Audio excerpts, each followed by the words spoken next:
बिस्मिल्लाहिर्रहमानिर्रहीम, अस्सलाम वालेकुम।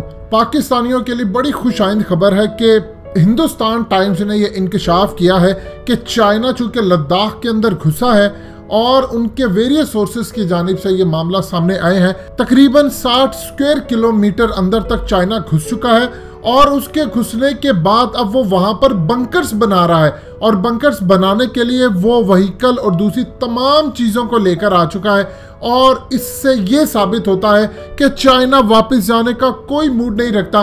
चाइना के जो प्रेसिडेंट ने कहा है कि अपनी फौज को कि आप तैयारी करें जंग की, और जंग के लिए किसी भी वक्त आपको कॉल दी जाएगी। अब आपको समझ आएगी कि वो क्यों कॉल देना चाह रहे हैं। उन्होंने बंकर्स बना दिए, लेकिन हिंदुस्तान टाइम्स ने जो इंकशाफ किया वो सबसे ज़्यादा इंटरेस्टिंग है। उन्होंने कहा है कि लद्दाख में चाइना घुसा और पाकिस्तान ने अपनी फौजें गिलगित बल्तिस्तान में उतार दी है वहाँ पर इंडिया का मुकाबला करने के लिए। मज़ीद डिस्कस करने से पहले इस वीडियो को लाइक करें, हकीकत टीवी को सब्सक्राइब करें और बेल आइकन पर ज़रूर क्लिक करें।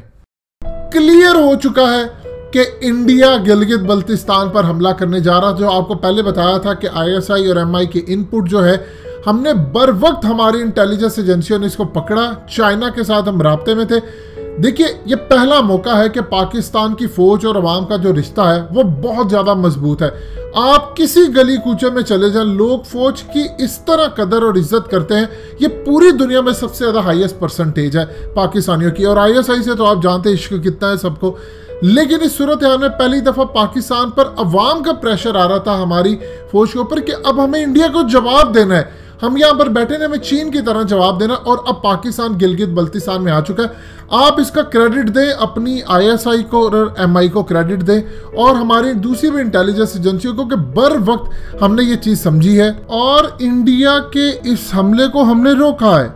वो कैसे रोका है? देखिए, उनकी रॉ मुकम्मल तौर पर फ्लॉप हो चुकी है। उसकी वजह क्या है? वहाँ सबसे बड़ी वजह यह है कि अब चाइना की फौजें उत्तराखंड में उतर रही हैं और वहां पर उनका ये प्लान है, जब आप बंकर्स बनाते हैं तो इसका मतलब होता है कि आपने वहां तक तो एरिया छोड़ना नहीं है, अब आपने आगे लेकर जाना है। देखिए, इंडिया इस वक्त कैच 22 की पोजीशन में आ चुका है। कोई भी गवर्नमेंट जो होती है वो सरवाइव नहीं कर सकती ऐसा जो सेटबैक उनको मिले LAC पर।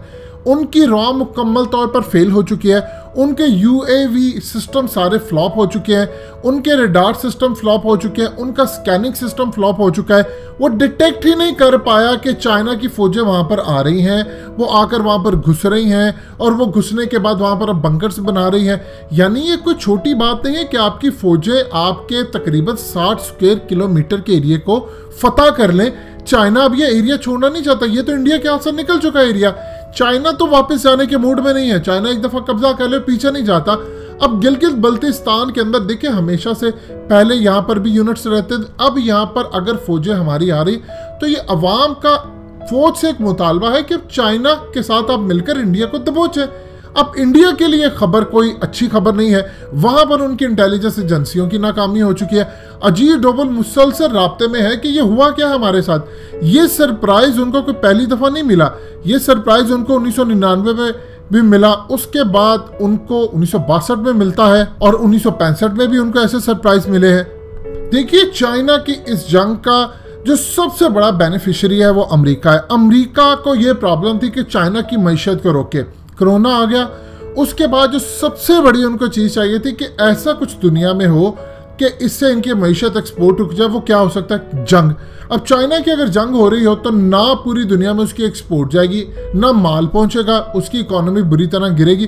तो इस जंग का सबसे बड़ा बेनिफिशियरी है अमेरिका। इसे अमेरिका को भी नुकसान पहुंचेगा, लेकिन अल्टीमेटली जो बेनिफिशियरी इसका निकलेगा वो इसराइल होगा, क्योंकि इसराइलियों ने कभी फ्रंट पर आकर कोई काम नहीं किया। अब देखिए, चाइना के जो सदर ने जंग की बात की है उसके बाद से भारत अभी तक चुप है। कोई बयान नहीं आया, ना मोदी का आया। अमेरिका से इन्होंने बातचीत की तो ट्रंप ने आगे से ये नहीं कहा कि इंडिया को तुम चढ़ाई कर दो, मैं तुम्हारे साथ। उसने आगे से कहा कि मैं चाइना और इंडिया के दरमियान मसालेहत का किरदार अदा करता हूँ। यानी अमेरिका ने जो एक झंडी दिखानी थी वो दिखा दी।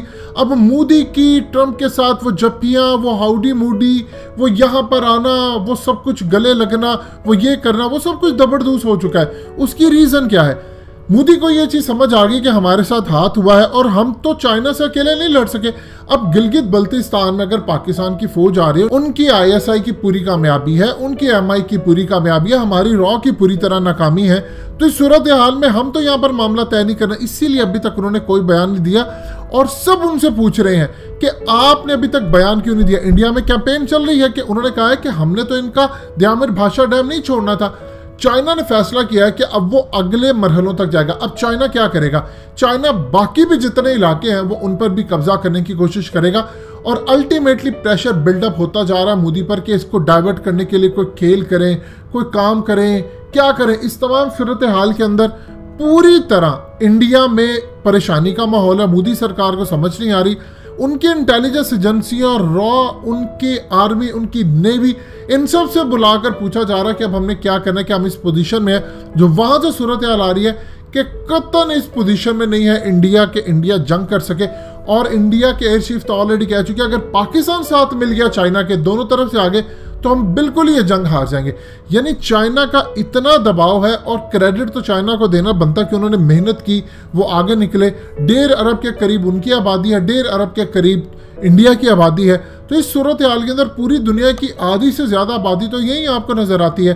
और दुनिया का जिनका प्लान है कि आबादी ख़त्म करने का, उनके लिए बेहतरीन होगा, वो चाहेंगे कि जंग हो। लेकिन इंडिया इस वक्त फंसा हुआ है। अब इंडिया के पास एक लास्ट सोल्यूशन बचता है कि वो डाइवर्ट करे सिचुएशन को। वो इसको करने के लिए कुछ भी करेगा।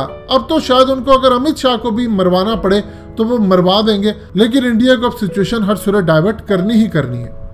दोस्तों, हकीकत टीवी को सब्सक्राइब करना मत भूलिए, वीडियो को लाइक करें, शेयर करें और कमेंट सेक्शन में अपनी राय का इजहार जरूर करें।